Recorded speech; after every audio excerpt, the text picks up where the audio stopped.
हूं इस वक्त राज्यसभा में लिए चलता हूं सभी लोगों को, क्योंकि वहां पर गृह मंत्री कुछ कह रहे हैं।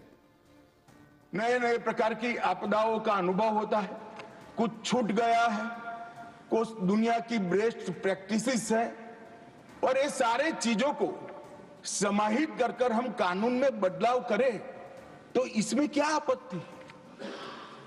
कानून अगर बदलता नहीं है तो काल बाह्य हो जाता है। और मान्यवर उनको ये होगा कि शायद हम आएंगे तो बदलेंगे। भाई बहुत देर है, 15-20 साल तक किसी का नंबर नहीं लगने वाला। आप जरा भी चिंता मत करिए, जो कुछ करना है हमें ही करना है लंबे समय। मान्यवर, कोविड-19 जैसी वैश्विक आपदा, बढ़ता हुआ शहरीकरण, अनियमित होती बारिश की आपदाएं और जलवायु परिवर्तन के कारण आपदाओं का साइज और स्केल दोनों बदला है। अब अगर साइज और स्केल बदला है तो इसके निपटने के तरीके भी हमने बदलने पड़ेंगे, इसको निपटने की व्यवस्थाएं भी बदलनी पड़ेगी, और इसको निपटने के लिए संस्था को हमने जवाबदेह भी बनाना पड़ेगा और शक्तियां भी देनी पड़ेगी। केवल इतने उद्देश्य मात्र से ही इसके प्रभावशाली और समग्र समाधान के लिए ही ये बिल लेकर मैं आज सदन के सामने मान्यवर उपस्थित हुआ हूं। मान्यवर, स्टेक होल्डर्स को हमने पहले से ही अप्रोच किया है। केंद्र सरकार के सभी मंत्रालय, सभी राज्य सरकार और यूटी, अंतर्राष्ट्रीय संगठनों के भी सुझाव लिए हैं, और राष्ट्रीय और अंतर्राष्ट्रीय गैर सरकारी संगठनों के भी सुझाव लिए हैं। और मैं यहां ये बताना चाहता हूं, हमें मिले हुए सुझावों में से 89% सुझावों को एक्सेप्ट कर एक समग्रता से ये बिल बना। मान्यवर, यहां राज्य सरकार का अपनी पार्टी का प्रतिनिधित्व करना कोई नई बात नहीं है, बुरी बात भी नहीं है, करना ही चाहिए। मगर कम से कम विरोध करते वक्त कहीं ये मेरी राज्य सरकार का सजेशन है या नहीं है, इतना तो देख लेते। आपने ढेर सारे ऐसे सजेशनों का विरोध किया है जो उनकी ही राज्य सरकार ने की है।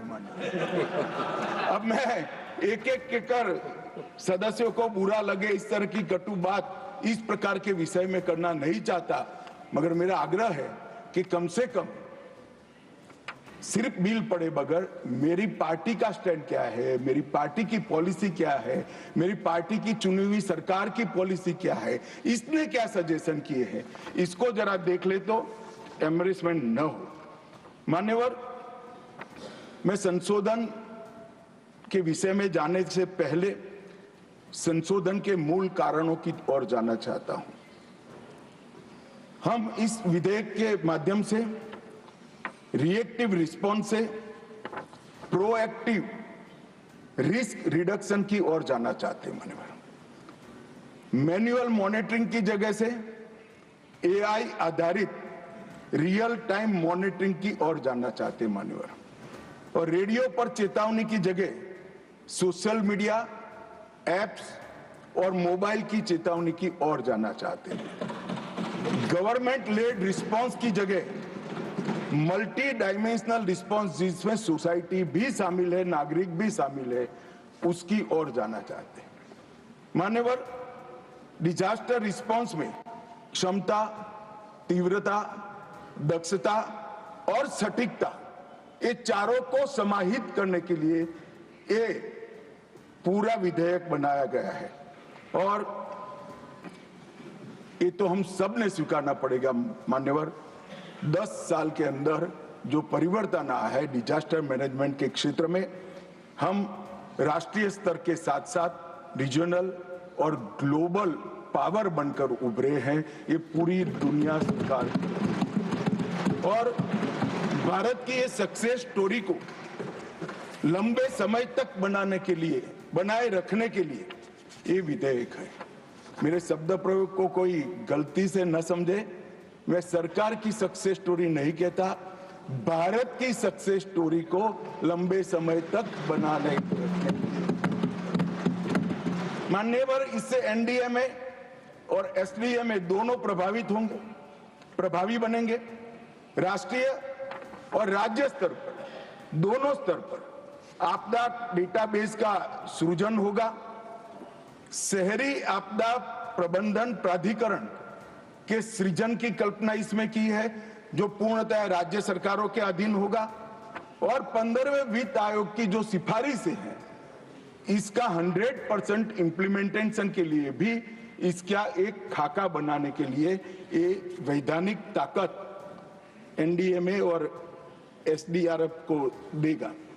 मान्यवर, इसके अंदर ट्रांसपेरेंसी, केवल इंफॉर्मेशन साझा करना ट्रांसपेरेंसी नहीं है। ट्रस्ट, क्रेडिबिलिटी और अकाउंटेबिलिटी, तीनों इसके अंदर, ये तीनों तत्व इसके अंदर डाले गए हैं। रिस्पॉन्सिबिलिटी, केवल कार्यभार सौंपना नहीं है। Well defined roles, full stop comma में भी कंफ्यूजन न हो, ऐसे वेल डिफाइंड रोल्स हमने किया है। और साथ में नैतिक जिम्मेदारियों को भी डालना मान्यवर हमने काम किया है। एफिशिएंसी का मतलब पुराने विधेयक में केवल गतिशीलता था, हमने संसाधनों का सर्वोत्तम उपयोग, इसके लिए भी रिस्पॉन्सिबिलिटी फिक्स की। और सिनर्जी का मतलब केवल टीम वर्क नहीं है, हमारी तैयारी, सुप्रबंधन, समन्वय, तीनों कर सिनर्जी के साथ ये आपदा के खिलाफ लड़ने का इसके अंदर एक प्रयास किया गया है। तो ये 4 पिलर्स केवल शब्द नहीं है। अब आप इसकी धाराओं को देखोगे तो जब मैंने कहा ट्रांसपेरेंसी, तो धारा 2 इसको विस्तृत किया गया है। जैसे आपदा प्रबंधन, स्थानीय प्राधिकरण, mitigation, disaster risk, evaluation, exposure, recovery, पुनर्वास, शहरी प्राधिकरण, ऐसे नए शब्दों को परिभाषित कर ट्रांसपेरेंसी को हमने सुनिश्चित किया है। और